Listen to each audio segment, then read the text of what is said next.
हमारे प्यारे नबी के पैदाइश का वो वाकया जिसे सुनने के बाद आपका भी ईमान ताज़ा हो जाएगा। दोस्तों, तारीख में यह एक ऐसा निराला और खुशगवार दिन था कि उस दिन कल के आदम का राज, इब्राहीम अलैहिस्सलाम की दुआ, ईसा अलैहिस्सलाम की बशारत, बेवाओं का मसीहा, मजलूम की पुकार, गरीबों और मिस्कीन का वली और पूरी इंसानियत के पुरसाने हाल पैदा हुए। उस रात में बहुत सारे मुज्जात पेश आए जो इस्लामी और दीगर किताबों में दर्ज है। हुजूर सल्लल्लाहु ताला अलैहि वसल्लम की पैदाइश से पहले अरब में सूखा पड़ा था और खेतों और सरसब्ज वादियों में धूल उड़ रही थी। लेकिन जिस साल हमारे नबी अपनी वालिदा की हमल में आए तो अचानक दुनिया ही बदल गई। जमीन में हरियाली आ गई, दरख्त हरे भरे होकर फलों के बोझ से दब गए, घटाएं झूम झूम कर आती और खूब बारिश होती। इस साल इस कदर इनामो इकराम हुआ कि अरबों ने इस साल को खुशहाली के साल का नाम दिया। हुजूर की पैदाइश से पहले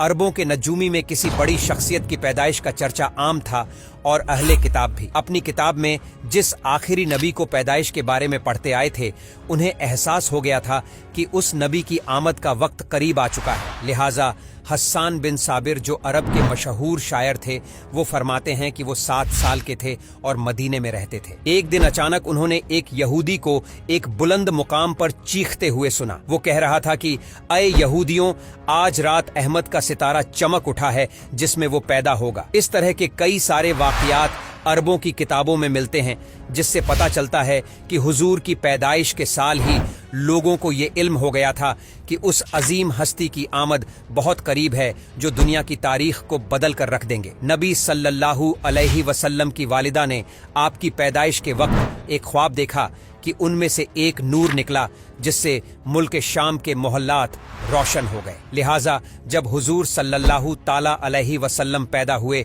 तो उनकी वालिदा से ऐसा नूर जाहिर हुआ जिससे चारों तरफ हर चीज रोशन हो गई। वो नूर इतना रोशन था कि बीबी आमिना ने शाम के शहर बसरा के मोहल्लात देख लिए। हजरत उस्मान इब्ने अबियास रजी अल्लाहु ताला अन्हु से रिवायत है कि मेरी वालिदा ने बताया कि मैं उस रात हजरत आमिना के पास थी जिस रात नबी की पैदाइश हुई। मैं घर में हर तरफ रोशनी और नूर देखती और महसूस करती थी जैसे कि सितारे करीब चमक रहे हैं। यहाँ तक कि मुझे लगा कि ये मेरे ऊपर गिर पड़ेंगे। जब आपकी विलादत हुई तो खानाए काबा नूर से चमक उठा और सितारे जमीन के करीब हो गए। फरिश्तों ने आहिस्ता और ऊंची आवाज से ऐलान किया। जिब्राइल अलैहिस्सलाम बशारत लाए और अर्श खुशी से झूम उठा। बीबी आमिना के घर में परिंदे भेज दिए गए जो अपनी चोंच के जरिए मोती बिखेर रहे थे। बीबी आमिना के इर्द गिर्द फरिश्ते खड़े हो गए और उन्होंने अपने परों को फैला दिया। दुनिया की हर मखलूक तस्बीह करने लगी और इमाम कायनात की आमद में झूम उठे। मशरिक के चरिंद व परिंदे मगरिब के जानवरों के पास मुबारकबाद लेकर गए। यही अमल बाकी जानवरों ने किया। नबी के वालिद अब्दुल्लाह की आपकी पैदाइश से पहले ही वफात हो चुकी थी। आपके दादा अब्दुल मुत्तलिब ने जब अपने पोते की पैदाइश की खबर सुनी तो काबे में जाकर सजदा किया और इस नेमत पर अल्लाह का शुक्र अदा किया। उस वक्त आपने यह मंजर देखा कि काबे में रखे सारे बड़े बड़े बुत मुंह के बल गिर गए। ये वाकया दूसरी मजहबी किताबों और तारीखी किताबों में भी मौजूद है कि उस रात दुनिया के तमाम बुत गिर गए थे। हुजूर के विलादत की रात इजरा के महल में तूफान आ गया और उसके 14 गंगरे गिर पड़े। बहरे तिब्रिया का पानी खुश्क हो गया और फारिस के आतिश खुदा यानी अग्निकुंड की आग बुझ गई जो पिछले 1 साल से जल रही थी और उसे एक लम्हे के लिए भी बुझने नहीं दिया गया था। लोग उस आग की पूजा किया करते थे। खिजरा और कैसर के शाही महल में तूफान का आना इस बात की तरफ इशारा था कि दुनियावी जाहो जलाल के झूठे महल अब जमीन दोज होने वाले हैं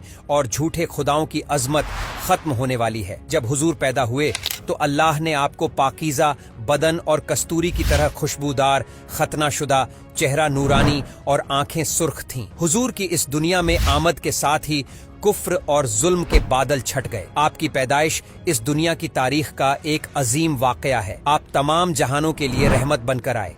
आपके वजूद से पूरी दुनिया में नूर हक फैला और कुफ्र और बातिल के अंधेरे दूर हो गए। वीडियो अच्छा लगा हो तो इसे लाइक जरूर करें और हमें फॉलो करके हमारा हौसला बढ़ाएं।